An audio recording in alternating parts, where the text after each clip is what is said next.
Welcome to NeuroMovement Revolution with Anat, Baniel, where you will discover breakthrough possibilities for your life through the brain's power to change. We're so happy that you can join us in making the impossible possible. Good morning, everybody. Good morning. Good morning. Good morning, Anat. Good morning, Hannah, who's our assistant here in the studio. Welcome to episode 22 of our NeuroMovement Revolution podcast. We are thrilled to be back with you this morning. And the topic is a very timely one. It is back to school, using the 9 essentials for academic learning.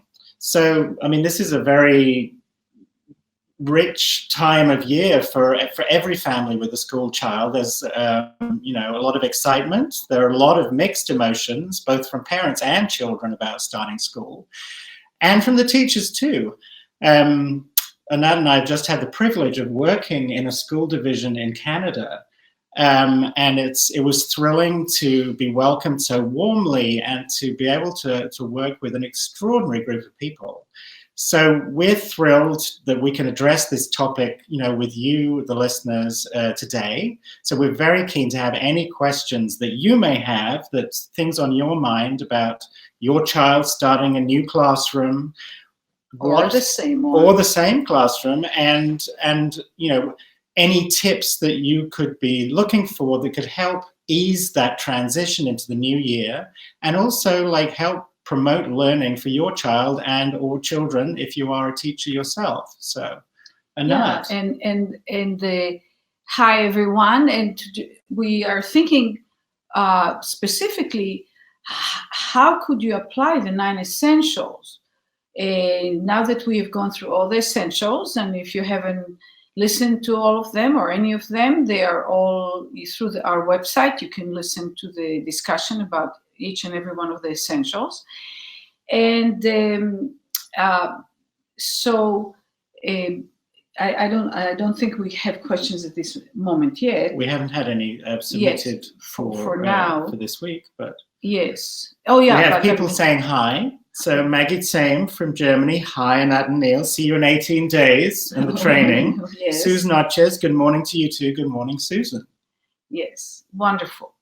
So the just to go over the essentials briefly, we have movement with attention to what the child feels as they move.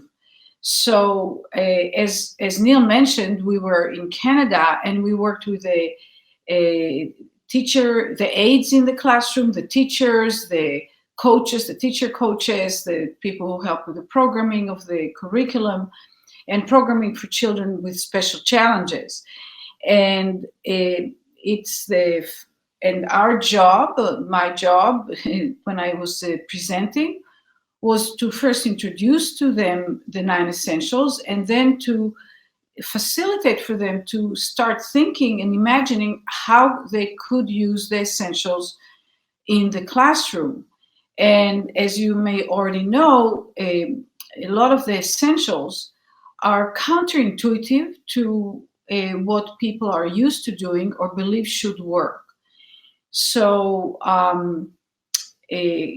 one of the things is that I try to convey to the parents, to the staff, actually, we didn't have parents there, is that a lot of time when a child seems to misbehave or be contrarian or any one of those things that can be challenging, a lot of times is because the child does not actually know what they're doing and they don't understand what is wanted from them. And I have this metaphor that I speak about, what I call the blender metaphor, where if you imagine yourself in a human size and a blender, and I'll talk about it a lot more once we do a podcast specifically about autism. However, if you imagine yourself that there's a human-sized blender, and you put in the blender, blueberries and raspberries and almonds and chia seeds and whatever, and you blend the whole thing, and you put on yourself a mask and a long snorkel, and somebody, a lift sort of gently puts you into that blender. And so everything that comes, like sounds, don't sound clear, they don't sound distinct, they're like whoa, whoa, like that. And maybe you clear the glass, move a little bit the yogurt and whatnot, but things are blurry. You can't see them clearly. And one of the things that the essentials facilitate is they facilitate for the brain of the child to start sorting what they're perceiving. That means the stimulus comes in to us all the time: eyes, ears, kinesthetic, smells, taste.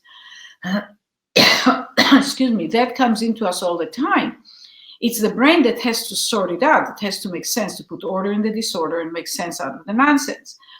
So the essentials, any one of the essentials actually facilitates for the brain to do that. And so whether it's in terms of the behavior interaction, or whether it's in terms of academic work. And an example, if we take math, we take basic, what is it called? Addition? Yeah, but arithmetic. Arithmetic, and we've worked with children that have challenges with comprehending and being able to do the math. And it's quite common, actually. And one of the things that I realized working with some of those kids is that they have been exposed to those images, right? Those shapes on a paper that we then name 1, 2, 3, 4, etc. And most class will take also objects, different animals, or and move them and manipulate more and less. But what occurred to me working initially with a child that had difficulty was the question, and I asked the child, what are numbers for? What do they represent? What are they for? And every one of these children that I've worked with that I asked this question simply didn't have an answer. They just, one child said, "Oh, I'm stupid." That was his response, which of course I contested. And then another child, they just say, "I don't know." And it occurred to me how in the blender it will be for someone to try and answer the question, how much is 1 plus 3, whether it's spoken or whether it's written on a piece of paper. That the first thing to do is to start getting them out of the blender and going way, way back and just asking, what are numbers for? And then starting to create, you can do it through movement, you can do it through storytelling, and there's many, many ways to do it.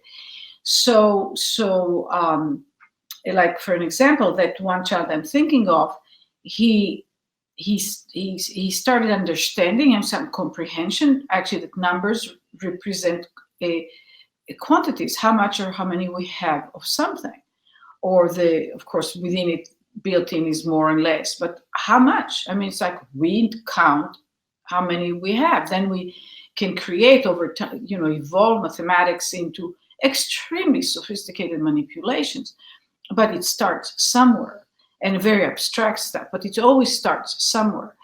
So I remember we had those animals that there were different animals, different size and different color. So I said, they came in sets like that, 4, 4, 4. So I selected 4 of them that each one was very distinct from the other. And he was like progressing a bit. And if you imagine, this was animal 1, 2, 3, 4, right? And they were in a line, and I removed the first 3, right? That I showed, right? So I removed the ones we numbered as we counted them, 1, 2, 3, 4. And I removed the first 3, and I asked him how much are left. And he was looking straight at a single, animal, and he said 4. And at that point, it occurred to me that this child's brain interpreted numbers to be like names. So there's Neil, and there's Anat, and there's Hannah. And if we removed Neil and me, and we say, how many people are left? And they would say, Hannah. This is how many people are left. So then, of course, I took him through a process where he actually needed to reach a level of abstraction where it wasn't naming. Numbers are not names. They're an indication of a quantity.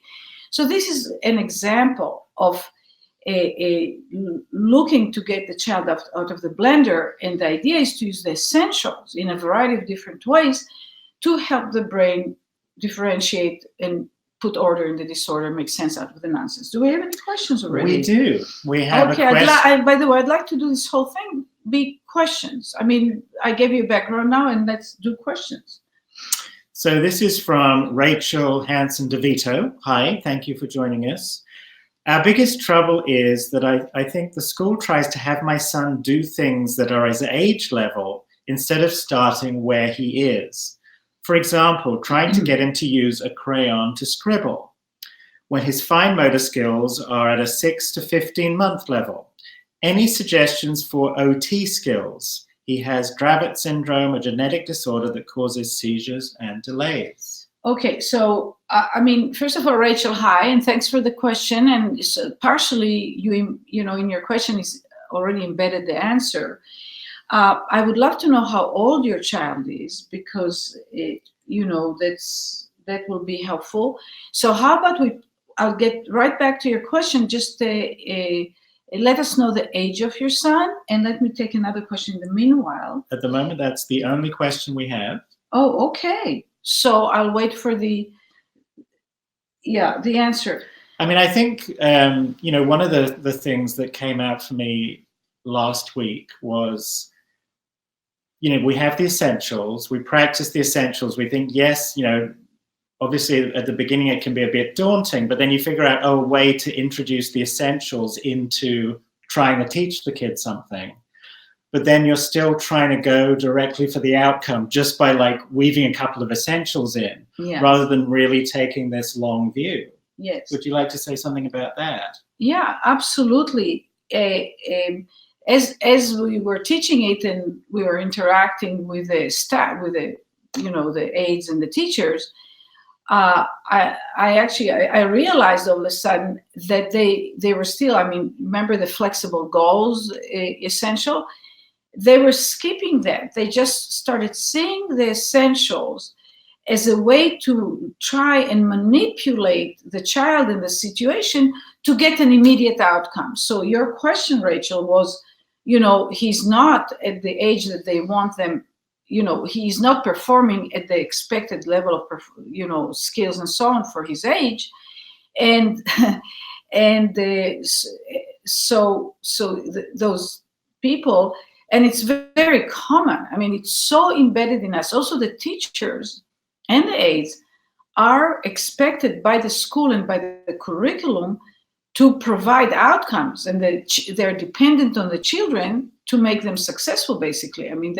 They have like a plan, and they have to move forward, and they try to make the child get it, which is a good thing, except it doesn't work like that. The child needs to go through the process they need to go through and catch up to what they're missing to be able to pull together any kind of skill or any kind of performance.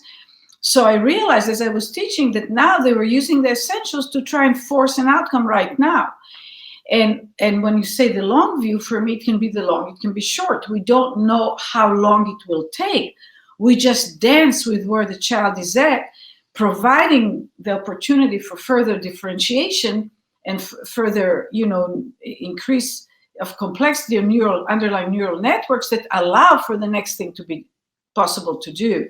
So did we get the age? We did, but just before I say that, we have a comment from Eleanor here saying that you sent a question in prior to the podcast.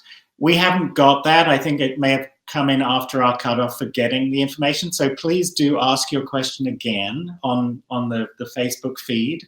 And that applies to anybody who may have already sent in a question. So please just like state your question now in the comments under the broadcast, and we will answer them. Yeah, Thank you. And we do look for your questions. So we'll figure out. We'll see if it's just came too late, or some there's a little breakdown on our end. So we'll make sure to fix it. And also state the age, and if you also can, the gender of your child. You may say their first name or not, because that's nice to talk about the child as an actual person. But certainly the age and gender, because that can help sometimes in the answer. So okay. Rachel says he's 4. He's 4.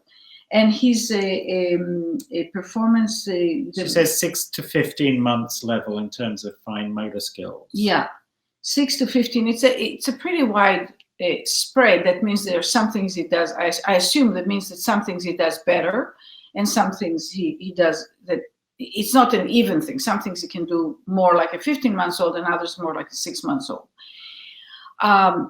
Your question, Rachel, was about the teachers, and this is a big task. I mean, we were invited, and we were interacting, presenting to the teachers a total of 6 hours a day for 3 days. So the very dense 12 hours plus an additional 2 hours. So 14 hours to introduce them to the concept and to give them some ideas how they could use it in their classroom under varying circumstances. You have a huge job. You have a job, you don't take a whole school, but to communicate with the teacher of your child, perhaps give them the book, but they will either read it or won't, maybe invite them to listen to the podcast or watch some videos on YouTube, to see if you have a receptive teacher, because it's your job basically to try and create the optimal conditions for your child to improve. And I hope you have a receptive teacher. And if you don't have a receptive teacher, I don't know if you have freedom to move the child to another teacher, or maybe offer to volunteer in the classroom and you do the essentials with your child during classroom. 4 is still pretty, I hope it's not overly structured yet. So, that's the best I can say. But my question back to you is, do you or anybody in the audience that is listening right now have ideas how you could use it? And you need to take specific, very concrete examples. So if you can come back to us again through the feed and say, this is what he can do better at the 15-month-old, and this is what he is doing at the 6-month-old level, and this is what we're trying to get him to get to, then I could start responding in a more concrete way of how to think about it, perhaps, and what you could do. Okay. Comment from B. Smith, and that is describing how the human brain requires practicum in order to simplify, and the age of individual is less important than that of their process, regardless of the standards. Absolutely. This is absolutely correct. We always, is it B? B. Hi, B. Thanks for your comment. It's absolutely correct. We can really only work with what we're in front of in the present time. So when we say a child is 4 years old, but he's performing on a 1-year-old level, so we should make him do the 4-year-old thing, we are completely disconnecting from the child. We're completely disconnecting from the feed, from the input that we're getting from observing, touching, moving, interacting with the child. We get literally disconnected because we have this made up image that we're trying to somehow get the child to join us. But the child, as I wrote in the book, and it just sounds very simple, but it's actually quite profound. If he could, he would. If she could, she would.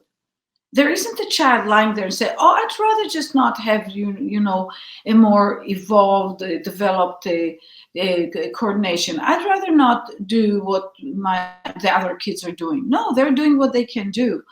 So the the best way, and sometimes the only way, to facilitate for a child to learn and progress is to join them where they are, not because we're trying to keep them there. That's what the teachers initially felt.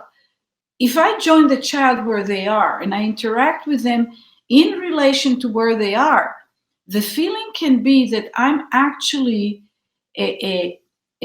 grooving in their limitation, that I'm making them learn and be more what they are and getting them stuck more rather than moving them forward. However, what happens is when you're there with the child and start using the essentials, you slow down so that the child can feel and notice more what's going on. You bring in variations, so you create more, more, you facilitate for differentiation to happen. Then it grows from where it is. Just like a flower can't be the full flower because before it went through all the stages of becoming the full flower, like those beautiful roses behind us. Doesn't matter, we have to, if you think of the embryo growing, it starts as a ball of, it starts like two cells that become one. Then they start differentiating. That means splitting into more cells, identical cells, and then more and more and more and more. Then they become a ball of a bunch of cells. And then they continue differentiating, but they differentiate slightly in a different way. Then you get 3 layers of the type of differentiation that happen. And then within that differentiation, once that happened, then the next level of more and more differentiation until you have a little baby born with 10 fingers and a head and a nose and eyes, and the brain is differentiated the way it is differentiated. And that process is what has to continue. That is what you're doing now when you're listening to me. And if I say something that's novel to you or generates a new idea in your head, you're going through a process of differentiation. It's happening right here and now. So trying to make the child do something because of their age skips the whole biological, fundamental core process of growth. Knowing what most children at the age of 4 do is very valuable information because it gives us an idea what direction the child may develop if we're successful in waking up that process effectively. And it's a complete revolution in the way that we think, especially teaching and academia. The news that I broke to the teachers, I tried to do it as gently as I could, is that the children, what you teach and what the children learn are 2 independent processes. You create opportunity, you create possibility, but we had the little cartoon that we put in our PowerPoint where the child, is hearing the teacher talk, and what the child hears is wah, wah, baby, wah, wah, wah, wah. And the child's thinking, the balloon says, doesn't the teacher get tired of saying wah, wah, wah, bah, bah, bah, so all day long? Because that's what the kid is hearing. All of you remember, even now you sit and somebody starts talking to you and telling you something or trying to explain to you something, and you might be just all of a sudden thinking about lunch. It's like we don't have direct control. We just can create the environment, the conditions that increase the likelihood that something specific will be acquired or learned. And the essentials drive that very powerfully. Okay. So very much speaking to what you've just said, there's a question from Emily. It seems more and more often there is much emphasis on getting babies, kids to learn things earlier and earlier. For example, preschool starting at 2, wanting kids to be able to read in kindergarten, etc. In your book, you wrote that studies of tummy time have those children reaching gross motor milestones earlier, but often not benefiting in the long term. In your experience, could the same be said of pushing these academic goals earlier and earlier? Absolutely, 1000%.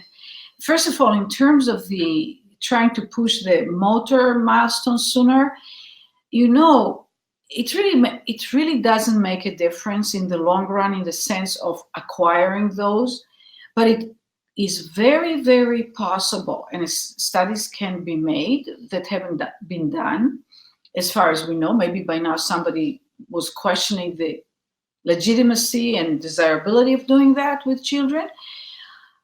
But in the long run, the kids that took their time catch up, and the difference is like what, 4 months difference, 3 months? Yeah, it's minimal. It's really, really minimal. What I would predict, if we were able to measure in more delicacy what's happening in the brain, or measure it more fine, you know, the level of refinement of movement. You see, I can walk like that, or I can walk like that. These are two different ways of walking. One is very crude. That means there isn't that much differentiation in the brain. And the other one is very highly differentiated. That means that more and more dense, complex underlying neural networks. Oh my God. So what happens is, I mean, I write about it also in the book, is that when we accelerate or try to accelerate the timing of when the child, let's say, rolls over, you know, tummy time is absolutely ridiculous and not a good idea. And I can do a whole tummy time, you know, podcast once. But like to crawl sooner, or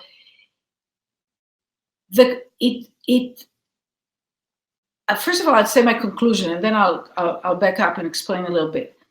It actually shorts the brain's ability to create more refined and more complex patterns and connections that then later could serve in the future things that we learn, and will make crawling more, again, more precise, more accurate, more mapped throughout the body. You see how much of your body is present when you walk forward. If you look at people, especially, it's easier to see either younger kids, it's easier to see with children on the autism spectrum, or children that have cerebral palsy, because they have had an active interference in the process of acquiring the movements, or in older people, when they start shuffling their feet, and you can look at them and you can see which parts of them are alive, which parts of them kind of like look like the brain knows are moving and computing integrating, including into the computation of the movement, organizing the movement. And you will see that they have like maybe 20% of their body, and the rest is just carried along with constant contraction of the muscles that move it like a rigid unit. This is a little complex, but we should ask ourselves a question. Babies are much slower to develop. Human beings reach maturation, functional maturation, right? Being able to sustain themselves, really sustain themselves, takes years. I mean, a 12-year-old is still considered a child, is still needing adults to help. Perhaps if you had a group of 10, 12-year-olds on an island that were left there alone, would somehow be able to figure it out. But that would be quite miraculous. So let's say 12 years, more like 15, 16 years is, and nowadays, because of what is required to learn, how much more humans need to learn and know, more like 20, 25 years. But certainly 18, 17, 18, 19 could figure out a way to survive and somehow live in the world. Maybe not terrifically well, but anyway. You're looking at monkeys. Monkeys reach maturation and full functioning, depends on the breed, but it's the type of monkey. But it's within a few years, which is long too, because if you look at a mouse, it's really, really short. So what is it about this slower development? What's the point? The point is that we slow down the development to allow for a whole lot more complexity to occur, that then allows for us to do things that no other animal does. There isn't a Mozart among monkeys. There isn't a Beethoven among horses. They do wonderful things, and they're also learning beings. They also learn. But there is no comparison. We have 5,000 to 7,000 languages, dialects, different ones across the world. We build buildings, we destroy the environment. I mean, we're just so capable, right? taking a newborn baby and thinking that getting it to crawl 2 weeks earlier or a month earlier and not allowing the variability, the permutations, the experimentation to occur is ignorant, is an ignorant approach by a big brain that has intelligence and can do big mistakes. That's my point of view of that. And then you take a child with special needs. We need to facilitate. You see, children with CP, one of the reasons they don't learn how to move is not because they have tight muscles. That what the tight muscles do is they eliminate the freedom for those random movements that infants do early on, and then, you know, variability that gives the brain the information with which to form voluntary movement. If we can get more of this variability gently, remember, slow, gentle, you don't force it. No, you don't take the essential and say, oh, I'm going to force many different movements. You know, you do it gentle, you do it small, you do it around where the child is. The tonus goes down and the child improves, the child learns.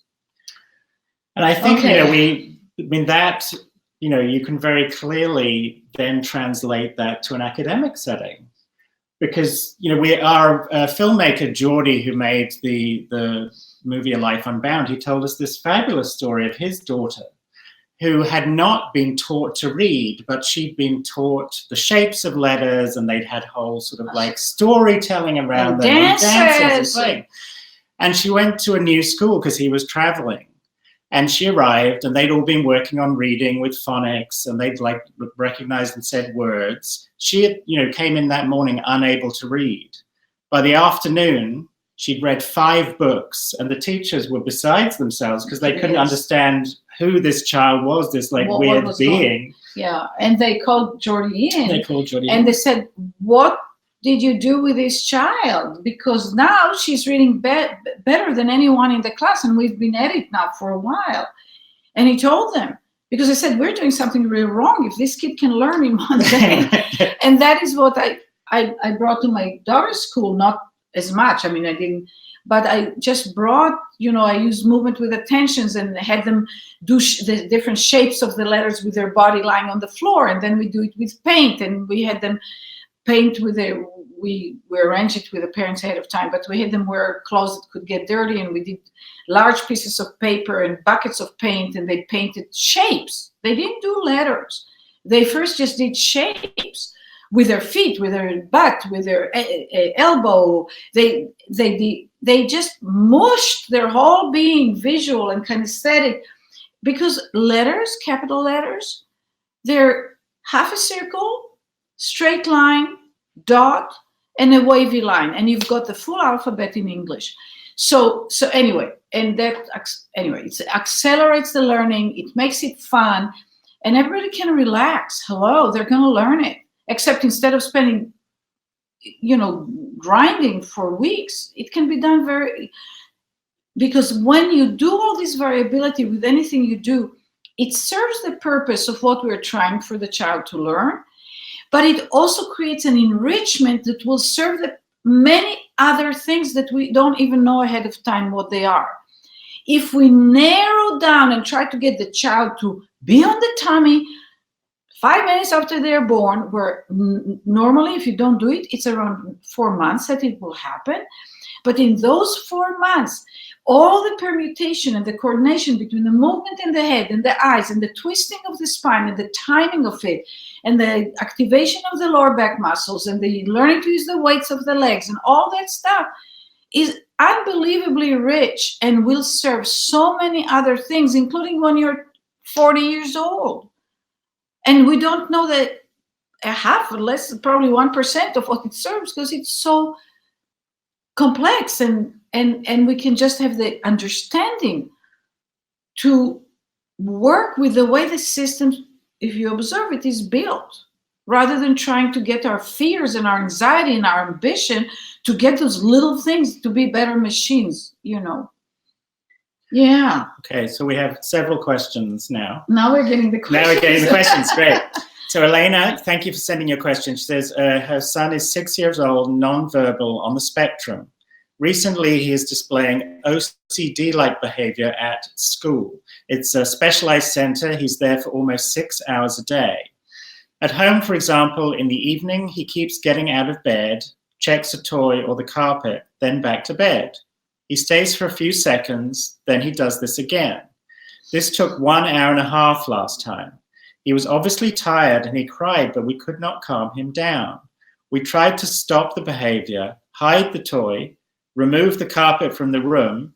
He started to cry even louder and had a tantrum. Even in therapy, he started crying and does not cooperate well. And then she says she sent the message too early, so there's another bit. Is there a tool or anything that I could use in these moments of crisis? And then she says, it's 8 p.m. here, live example. He is now in bed, but randomly goes and traces with his fingers an imaginary line on the floor or checks something in the hallway. What's the name of the person? Elena. Elena. Okay, Elena, first of all, thank you so much for your question. And of course, having a child do that is incredibly distressing. My guess, and I don't know that that is true, that's the case, that somehow being in the school has increased your child's anxiety. So he does more of that, or more extreme of, probably he did some of that behavior before. I'm not sure, but I would think so. But so I think the very first thing is to understand that he's anxious. OCD is trying to mitigate anxiety. So the very first thing is to and you probably already know that, but since I don't know what you know, I'm going to say what I think. And in case I already speak to some stuff that you know, you don't take it personally. Just be patient with me if you don't mind. So so if we take the essentials here, and I'm again, don't do it as a manipulation. Do it as compassion. Do it as connecting to your child. So I'm just making it up. So if he's going to go to bed and he does this behavior, and when he cries harder, he's just more distressed. It's kind of like you're absolutely loving him and trying to help him, but what you're doing is not working. He's just getting more and more distressed. The key there, which is again totally understandable, that you're trying to stop it. You took out the carpet, you did this, you did that, and the experimentation didn't work. Maybe the very first thing I would do in moving in the future, I don't know what I'll start with, but I'll tell you what I would start with. But I would like to just say something. If you're going to try and fix something or try to see if something is going to work, talk to him. The fact that I don't know, but tell him. You can say, sweetheart, you keep going to the carpet and going back and you're tired. Mommy is going to remove the carpet. Is that okay? Now, he doesn't speak, but you say, you can even move him. You say, if that's okay, go here off the carpet. If it's not okay, come and stand here. See what he does with it. Maybe nothing. Maybe his blender is not just already ready. Maybe it's being moved around. It's really like noise in his experience, internal. It's just an unclear world, right? So, but the thing to do is, again, using words, being gentle, and joining him. So let's say he gets out of bed. What I might do, again, I don't know, and if he seems to not like it, I'd stop right away, is you join him, but you join him a little ahead of time. So if he times it at around 10 seconds or 15 seconds before he does it again, at, let's say, 15 seconds, just before he does it again, I say, sweetie, it's time to go touch the carpet again. Let's go touch the carpet again.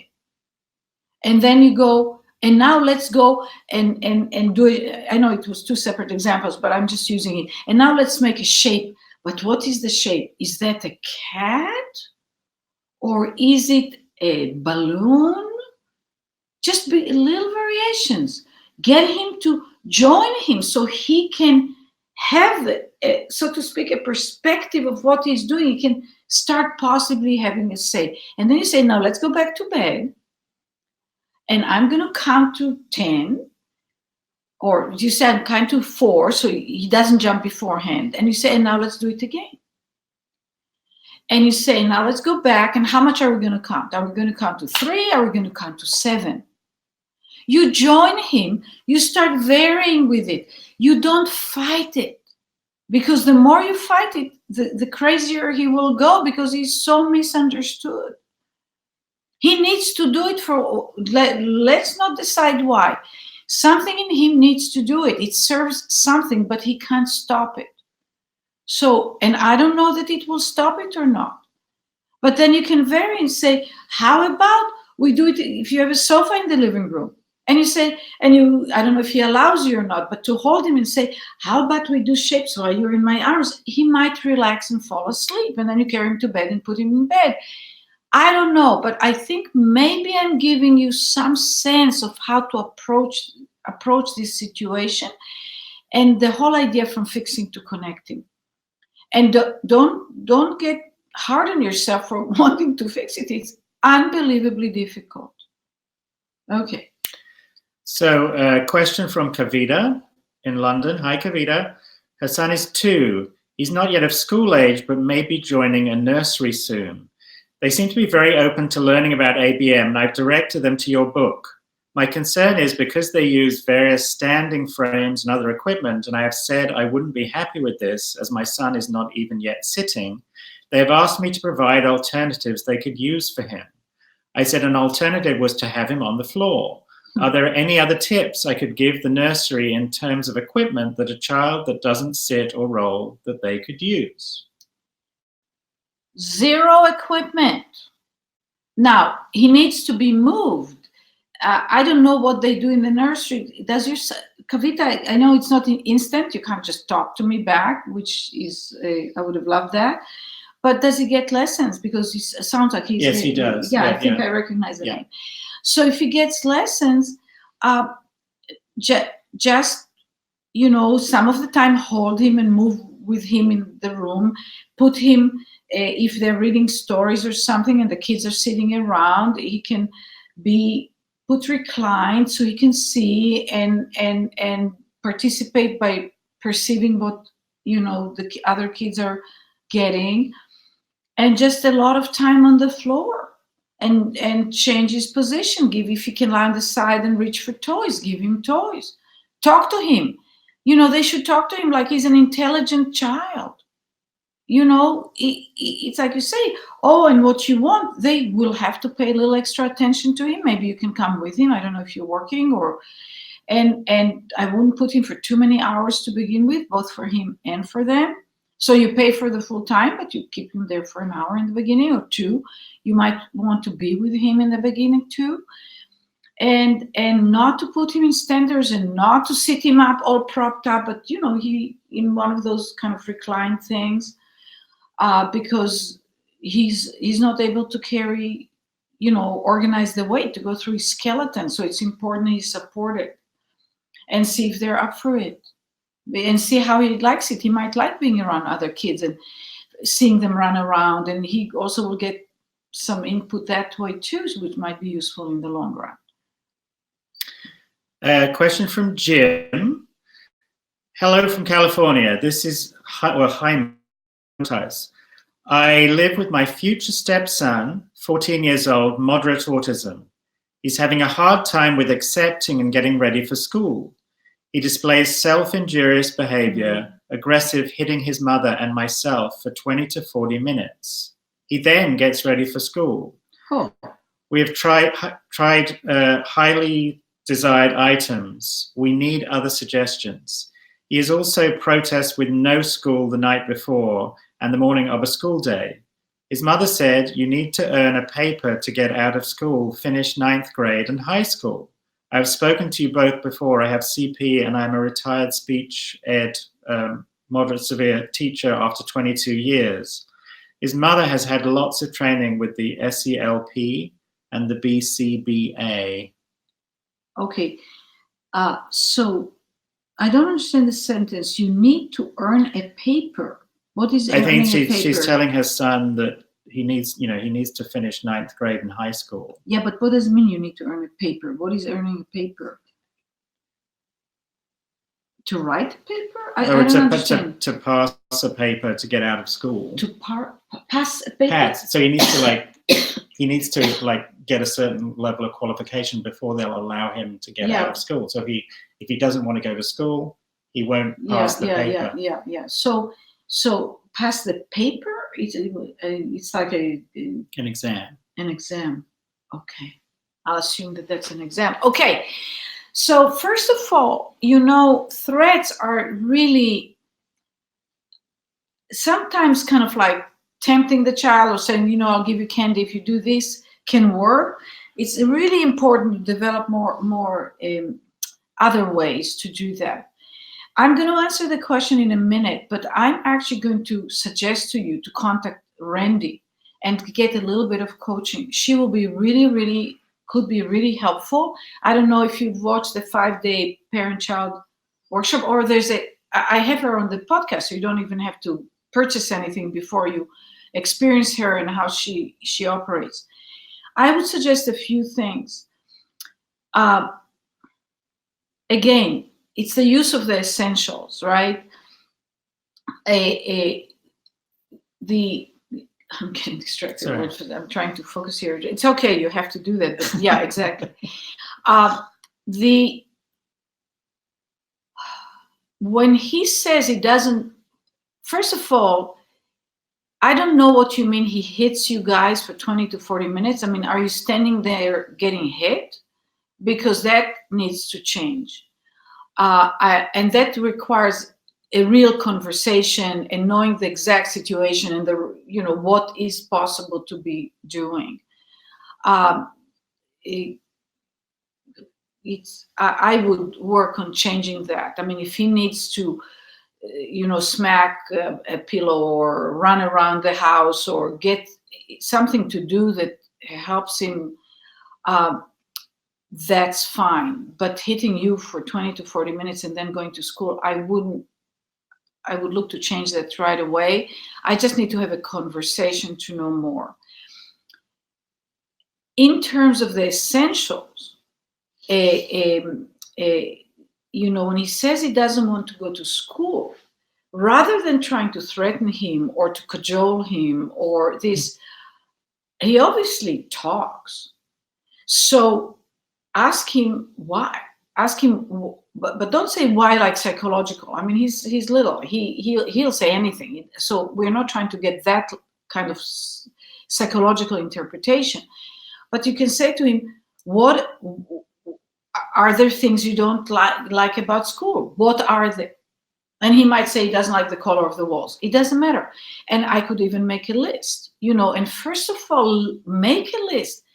Take him at his word. Believe him that he doesn't want to do it. Now, that doesn't mean he can't change his mind. I don't know if you have that, but there are many things that I start by saying, I don't want to do it internally, right? I don't have anybody, managing me much anymore, but and then I go I can go to, I want to do it. It can be 15 minutes later, it can be a day later, it can be 3 years later where I find myself liking something and really wanting to do something. That 3 years. So just remember, the child is a being. It's a person that's having an experience. Take interest in his experience. That doesn't mean he's not going to go to school. It doesn't. At a certain point, you can say anything you like about school. And probably if he's really into the noise, no, I don't like anything. I don't know how much he talks and so on. But it says, I don't like anything. So you go like, okay, let's see what it's like to go somewhere that you don't like anything about. You can mush it, or you can say, I don't know. I don't want to give you ideas that might not fit, but role play with him. Ask him what will make it nicer for him. Does he know? If he doesn't have a clue because he's just in this like global, I don't want to go. And threatening him just gets him more anxious. And I just really wouldn't do that. I wouldn't threaten him to say, if you don't do it, you stay in this class for the rest of your life. Which is also not true. In a certain point, I mean, something else will happen. But I would not threaten him. I would try to see what might work. Say, if you sit in this side of the room, this would be easier. Would that be here? Well, and the thing I will really suggest, if you're not doing it, is see if you can bring him. You sound like they live in California? Yes. Yeah. We have tons of practitioners. I don't know where in California you live, but get on our website, get this kid some lessons, help his brain. It sounds like he's pretty high functioning, and he's actually managed to get you guys to like completely like put you in a vice. So he's very, very intelligent, and let's see if we can guide that intelligence to be a little bit more productive. I hope that's helpful. I'm going to give you two questions here. One, because I want somebody to clarify a little bit what they said. So we had a number of comments from B. She asked a question earlier, and she says, have you considered optional therapies? Now, I don't know what optional therapies are. I have no idea, so she has to answer But she says, I'm a certified neuroscientist who assists people of all ages nationally and internationally. And she's been writing a lot of comments in reply to what you've been saying about how things are bang on. Absolutely. Oh, okay, yes. Good. Oh, phew, thank you. That makes my life But easier. if you could tell us what you mean by optional therapies, that would be great. And a question from Roberto Pasquarello.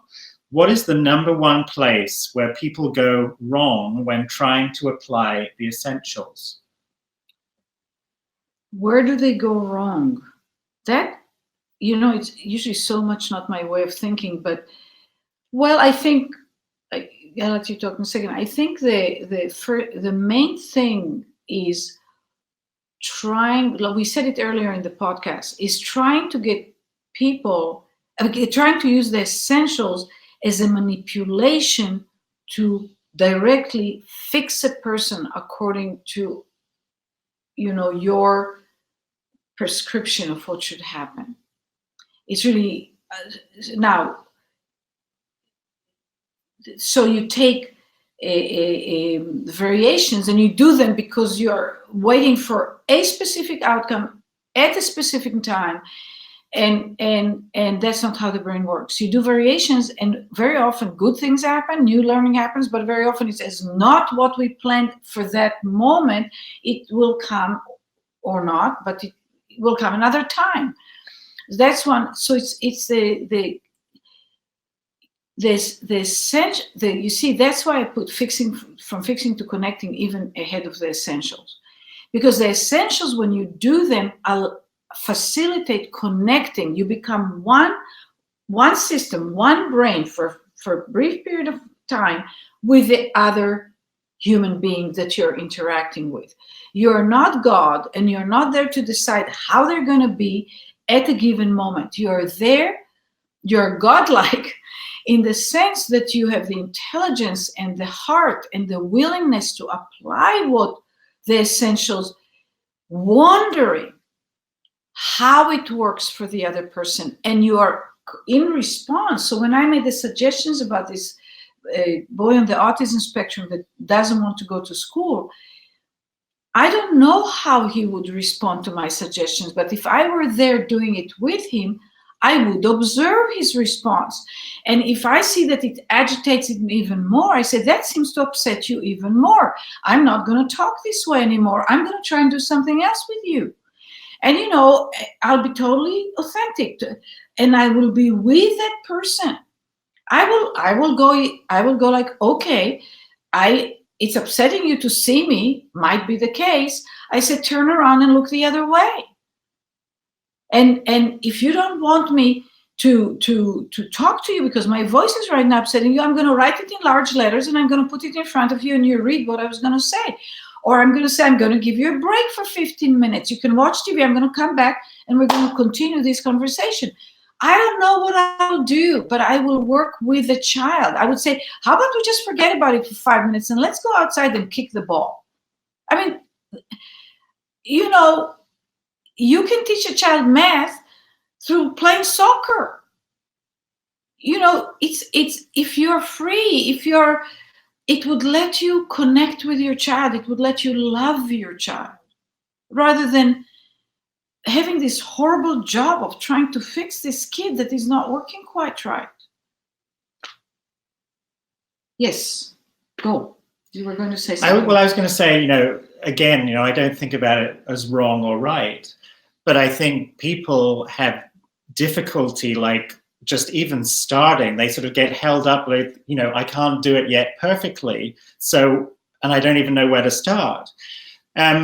And so, first of all, be kind to yourself and realize that you're not going to do it perfectly, because these are skills that need to be learned and worked with. You need to apply the essentials to yourself to learn to apply the essentials to somebody else. Each essential you could apply the essentials to. It becomes this wonderful, rich learning possibility.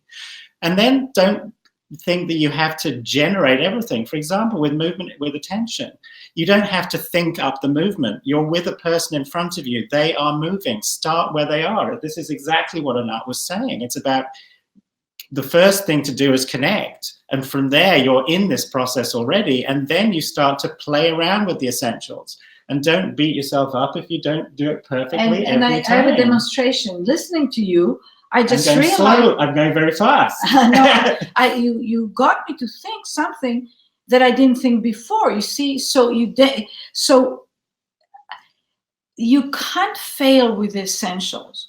You just see the outcome, and then you continue going with this essential, that essential. You see the outcome, and you dance with the outcome. You dance with the outcome. You dance with the outcome. This is how we learn to stand up.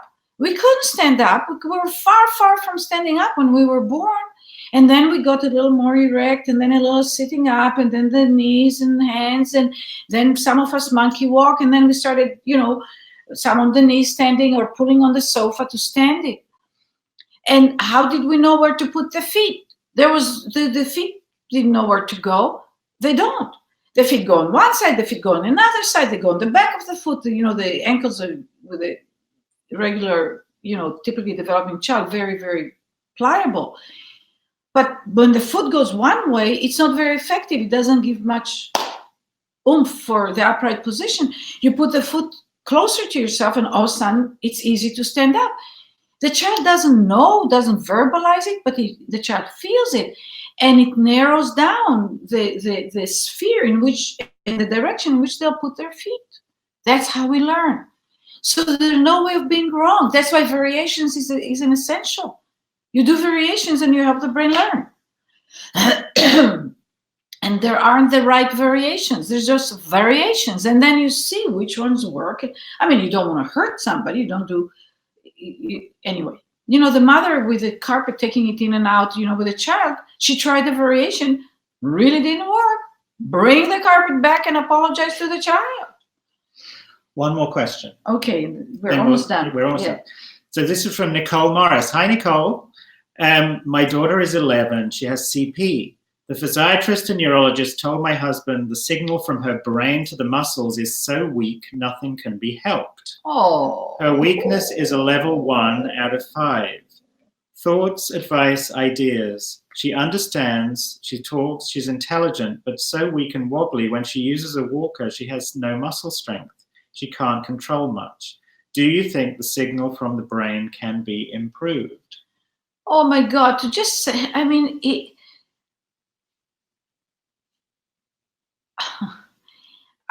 I'm stumped. I don't even know how to answer this. It's a statement I would never, ever, ever say. I don't. What I would do, this I've never heard that except with the spinal muscular dystrophy. We don't know. I don't know what causes the weakness in her muscles, whether it's a metabolic thing, whether it's I don't know how she's been put on the walker. I don't know how much. What I do know is that the way you described, from the little bit, what I would guess that I know, is that there isn't sufficient representation, connectivity between her muscles to her brain. And to answer your question, whether we can create conditions where more of this mapping between the brain and the periphery will happen, my answer is well worth a try. I have no idea, but really, really worth a try. So again, if you can bring her to one of our practitioners to get some movement lessons, private lessons, what we call effects, function synthesis, I would strongly recommend it. The worst that comes to, it's so gentle, and it uses movement and sensation and feeling variations and slowing down, and we do it in the context of what she can already do, and in the context of what the body is built to learn to do in the right order, not trying to jump the child. When you tell me about her, and she sounds like a wonderful little person, I would strongly recommend, if you can get an intensive, like 1 or 2 weeks, 10 lessons each week, or at least 1 week, and within a week we will know. I usually know within 1 or 2 days we see if we're getting a response. It's not like getting the whole outcome, but if we start getting a response and things are changing, then we work on continuing to do that.